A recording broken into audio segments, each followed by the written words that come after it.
पाड़िया हो सुन लीजो नर नाम, सुन लीजो नर। अब के वो सर चूक गया रे, अब के वो सर चूक गया रे, कदिया न परण कदिया न परणे नहीं रे ऐसो लगन दूजो को, लगन दूजो को। लक 84 और सावा, लक 84 और न सावा, जामे व्यावन हो, जामे व्यावन हो, नहीं रे ऐसो लगन दूजो को, लगन दूजो। जुग जुग रे सी कवार डारे, पड़सी अगत के माँ, पड़सी अगत के माँ। ममता तृष्णा अंत सतासी, ममता तृष्णा अंत सतासी, त्रिपत हो सोना, त्रिपत हो सोना, नहीं रे ऐसो लगन दूजो को, लगन दूजो को। लक 84 और न सावा, लक 84 और न सावा, जामे व्यावन हो, जामे व्यावन हो, नहीं रे ऐसो लगन दूजो को, लगन दूजो को। ये सुख देवा कोई व्याव जमानो, चावे सोलो मुझ पार, चावे सोलो मुझ पार। ब्रह्मलोक में फेरा पाड़ो, ब्रह्मलोक में फेरा पाड़ो, मोर न रहे जुगया, मोर न रहे जुगया, नहीं रे ऐसो लगन दूजो को, लगन दूजो को। लक 84 और न सावा, लक 84 और न सावा, जामे व्यावन हो, जामे व्यावन हो।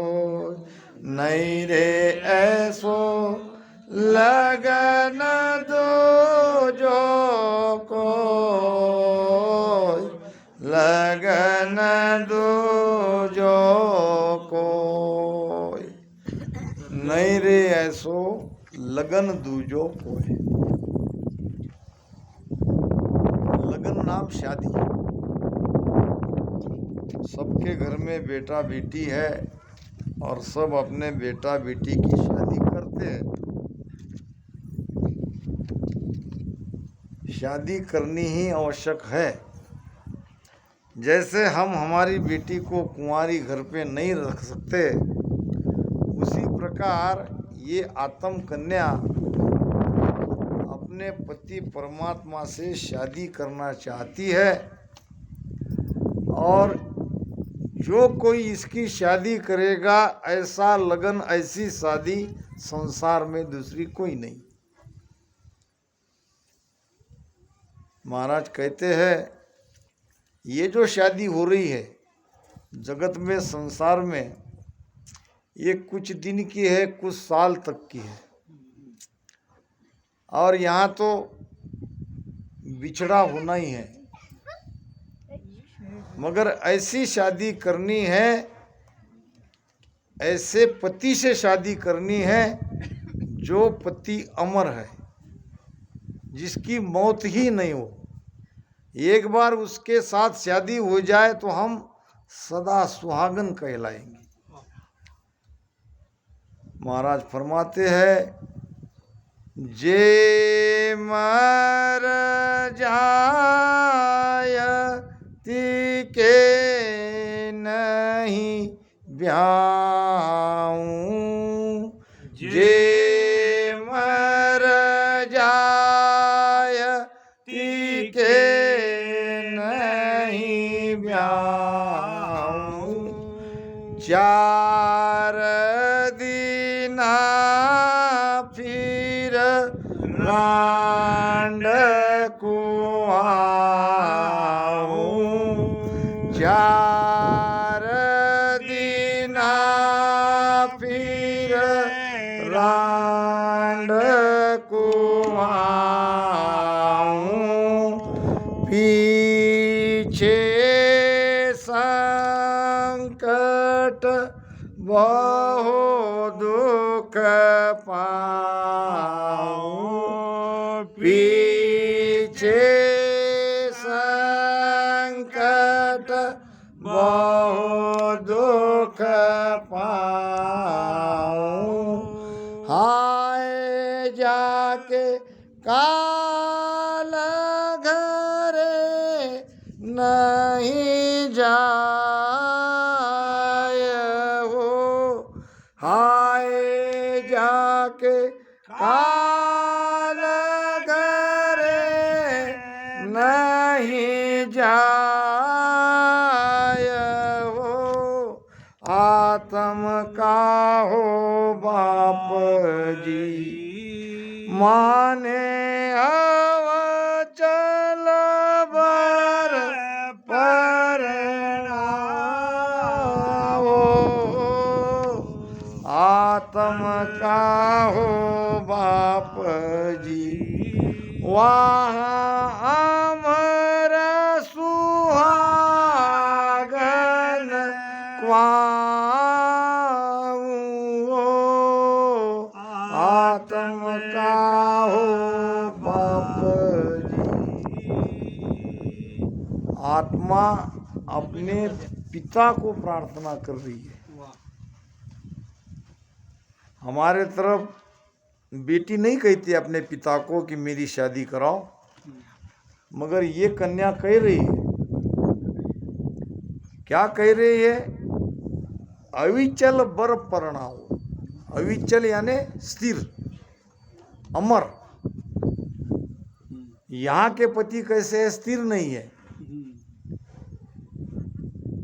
कोई शादी के 2-4 साल में चला जाता है, तो कोई आधी उम्र में चला जाता है, और बुढ़ापा आने तक तो निश्चय ही चला जाता है। इसमें कोई संशय नहीं है। तो शादी करनी है तो उस अमर पति के साथ करो, और ऐसी प्रार्थना करो अपने पिता को। अपना पिता है सदगुरु। पिता कौन है? सदगुरु। सदगुरु ही आपकी शादी कराएगा, और किसी की ये बस में बात नहीं है। हमारी आत्मा का परमात्मा से ब्याह कराना सदगुरु के हाथ में है। देखो ये आत्म कन्या क्या कह रही है, जे मर जाए तके नहीं ब्याहूं, मरने वाले के साथ मेरी शादी मत कराओ। मरने वाले कौन है? कौन से देवी देवता मरने वाले हैं? ब्रह्मा विष्णु महेश शक्ति। इनकी भक्ति करोगे अमर नहीं कहलाओगे। ये अमर पति नहीं है, ये सुख देने वाले जरूर है, 4 दिनों तक आपको ये सुख देंगे, मगर अंततः ये मरने वाले हैं, इनकी उम्र है।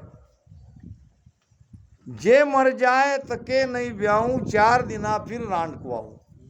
4 दिन पति का सुख ले लेगी, सुहागन कहलाएगी, और पति जाने के बाद चूड़िया भी तोड़ना पड़ेगा और सिंदूर भी पोंछना पड़ेगा। और हमारे तरफ तो वो थोड़ा हम गाली गलौज जैसा शब्द आता है, रांड उसे ही कहते हैं जिसका पति मर गया। वास्तव में उसका ये अर्थ है, हमने उसको दूसरी तरफ ले लिया। 4 दिना फिर रांड कुआऊं और पीछे संकट बहुत दुख पाऊं। पति मरने के बाद उस पत्नी का क्या हाल होता है उसका उसको ही पता। छोटे छोटे बच्चों की परवरिश करनी पड़ती है, कोई आधार नहीं, न किसी से मदद ले सकते हैं। तो ये संकट बहुत पीछे पैदा होता है। इसीलिए और देवी देवता की भक्ति में मत फंसो, क्योंकि आपको वो अंततः दुख देने वाले हैं, संकट में डालने वाले हैं। जाके काल घरे नहीं जाए हो, जिसके घर काल का प्रवेश ही नहीं है, जो मौत को जीत लिया है, ऐसे अमर पति, अमर आत्मा, अमर परमात्मा के साथ शादी करो, तभी हम अमर होंगे, अमर कहलाएंगे। जे आधीन और बस होई, जे आधीन और बस होई, जाचक देवन मानु कोई, जाचक देवन मानु कोई, जे दुखी आप क्या सुख लोई, जे दुखी आप क्या दे सुख लोई। ए तो सब जवरो चूर्ण खाय हो, आत्म का हो बाप जी, माने अवचल बर परणाओ, आत्म का हो बाप जी, वहाँ अमर सुहागन वाऊ हो, आत्म का हो बाप जी, जे आधीन और बस होई। यानी ऐसे पति की प्राप्ति नहीं करनी है जो दूसरों के अधीन है, जो काल के अधीन है।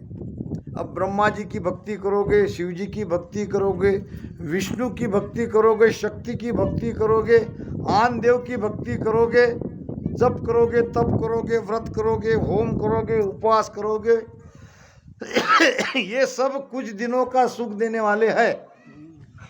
ये सब काल के अधीन है, ये सब काल के बस में है।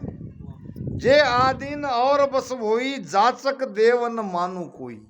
जाचक यानी याचना करने वाला, जो स्वयं याचना कर रहा है, जो स्वयं किसी परमात्मा का भजन कर रहा है, उसका भजन आप कर क्या करोगे?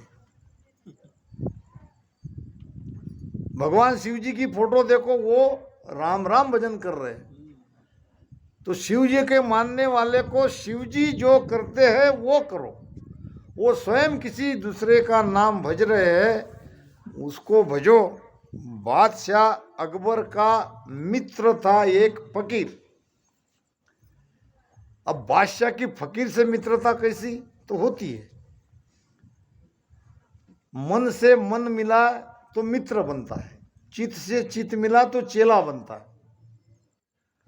मित्र ऐसे ही नहीं बनते, मन से मन मिला तो मैत्री होती है, और चित्त में चित्त मिला तो चेला बनता है। तो वो फकीर जिस गांव में रहता था, उस गांव के लोगों ने एक दिन उस फकीर को कहा, तुम्हारी बादशाह अकबर के साथ अच्छी दोस्ती है, तो जरा हमें कुछ मदद चाहिए बादशाह से, हम तो वहाँ तक जा नहीं सकते, तो आप ही हमारा पैगाम बादशाह तक पहुँचा सकते हो और हमको मदद दिलवा सकते हो। मदद इसलिए चाहिए थी कि गांव वाले एक मस्जिद बना रहे थे, और मस्जिद को काफ़ी पैसा लग रहा था। उन सब ने जमा करने के बाद भी मस्जिद पूरी नहीं हो पा रही थी, इसलिए फ़कीर के माध्यम से बादशाह के द्वारा ये गांव वाले मदद लेना चाहते थे। और फ़कीर ने कहा, समय देख के, उचित समय देख के मैं बादशाह के पास आपकी बात रखूंगा, और मुझे विश्वास है बादशाह हमें निराश नहीं करेंगे। और एक दिन फ़कीर इसी काम के लिए बादशाह अकबर के दरबार में फतेहपुर सीकरी में गया। अब बादशाह के जो दरबान थे, जो सिपाही थे, सबको पता था ये फ़कीर बादशाह का बहुत ही अच्छा दोस्त है। तो बिना रोक टोक, बिना कोई इंक्वायरी किए वो सीधे बादशाह के महल में, जहाँ बादशाह बैठते थे वहाँ तक जा सकते थे, और फ़कीर गया।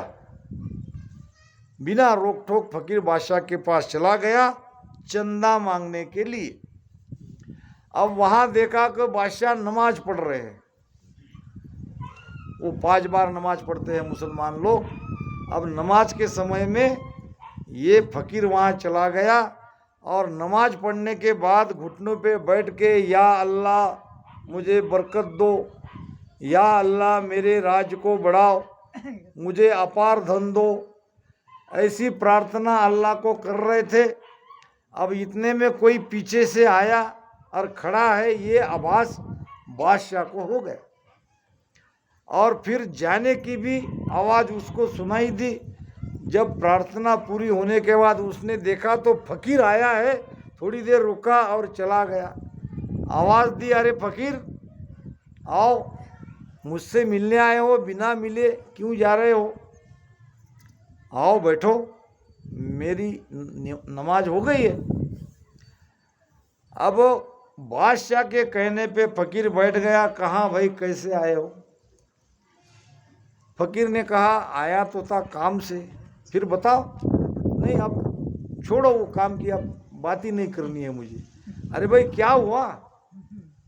आया था मस्जिद के लिए चंदा, आपसे कुछ मिले, मगर यहाँ जब देखा आप ही भिखारी की तरह अल्लाह को मांग रहे हो, तो नागों को क्या नागा लूटे, मांगने वाले को क्या मांगे? मांगना तो उसे है जो देने वाला हो। अब जब मुझे तुम स्वयं मंगता दिखे, इतना अपार धन होने के बाद आप अल्लाह को धन मांग रहे हो, इतना बड़ा भारत जैसा विशाल साम्राज्य के बादशाह होके भी आप और बादशाह बड़े बनने की मांग कर रहे हो, तो मांगने वाले को क्या मांगूं, इसलिए मैं वापस घूम गया। बादशाह को अपनी गलती समझ में आ गई, सरकारी खजाने से उसको पैसा मस्जिद के लिए दिलाया। तो कहने का भाव, जाचक देव न मानू काई। जो मांगने वाला है, जो दूसरे की भक्ति कर रहा है, जो दूसरे का नाम जप रहा है, उस देवता को आप पूज के क्या करोगे? वो नहीं देगा, वो आनंद देगा वो परमात्मा, जो सबका मालिक है, जो एक है। जे दुखी आप क्या सुख दे भाई? जो स्वयं दुखी है, जो स्वयं मांग रहा है, जो स्वयं भजन कर रहा है, वो आपको क्या सुख देगा? ये तो सब जौरो चुन खाए हो। ये जो 3 देवता शक्ति है या 33 कोटि देवता है, सबको यमराज चुन चुन के खाएगा। इसकी भक्ति करने वाले का क्या हाल होगा? जब वो काल विष्णु को ढावे, चाकर धनी गर्भ में आवे। जब काल भगवान विष्णु को नहीं छोड़ेगा तो भक्ति विष्णु की भक्ति करने वाले जो 4 मुक्ति की साधना करने वाले हैं उसको कैसे छोड़ेगा? जारी बात मांडल होई, जारी बात मांडल होई। 3 लोक आगे नहीं कोई, 3 लोक आगे नहीं कोई।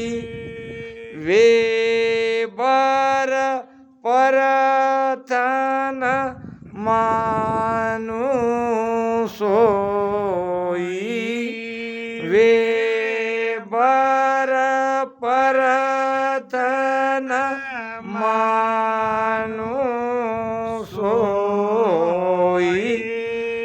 माने अवगत हरसु ब्यावो,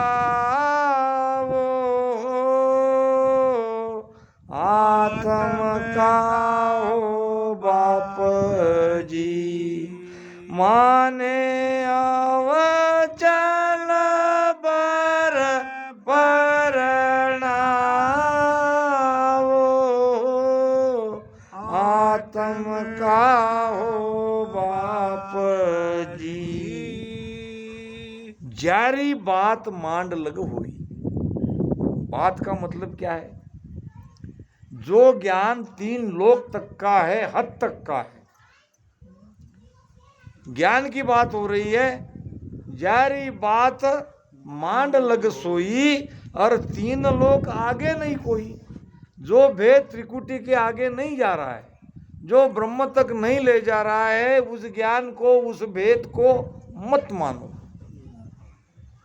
वो भेद को धारण नहीं करना है। वो ज्ञान से हम अपने अविचल पति के पास नहीं जाएंगे। वे बर परतन मानु सोई, ऐसे वर को, ऐसे पति को मत उसके साथ ब्याहो। उस ज्ञान को छोड़ो, उस ज्ञान को मत धारण करो, उस भेद को मत धारण करो। माने अवचल हर्षु ब्याहो हो। जो अविचल है, जो स्थिर है, जो सदा आज है, कल था और कल रहेगा। त्रिकाल में जिस पति का मृत्यु नहीं है, जो काल के भी परे है, ऐसे अविचल पति से साथ मेरी शादी कराओ। ये प्रार्थना आत्मा अपने पिता सदगुरु से कर रही है। के सुख राम बजाई बजाई, के सुख राम बजाई बजाई।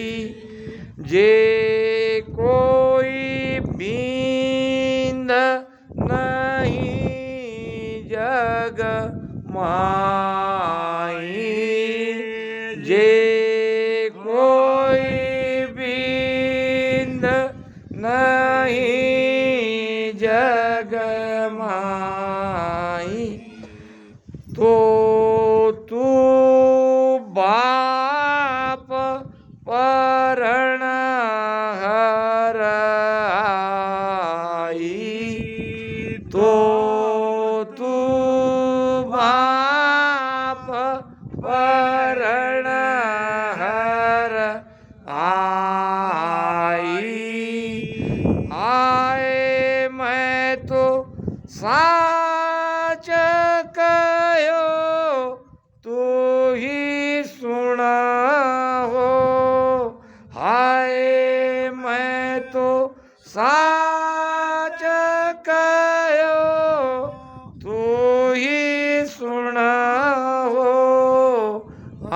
आत्म का हो बाप जी, माने अवचल बर परणावो, आत्म का हो बाप जी। के सुखराम बजाई बजाई। महाराज भक्ति करने वाले सभी हंस आत्मा को बजा बजा कर कह रहे हैं।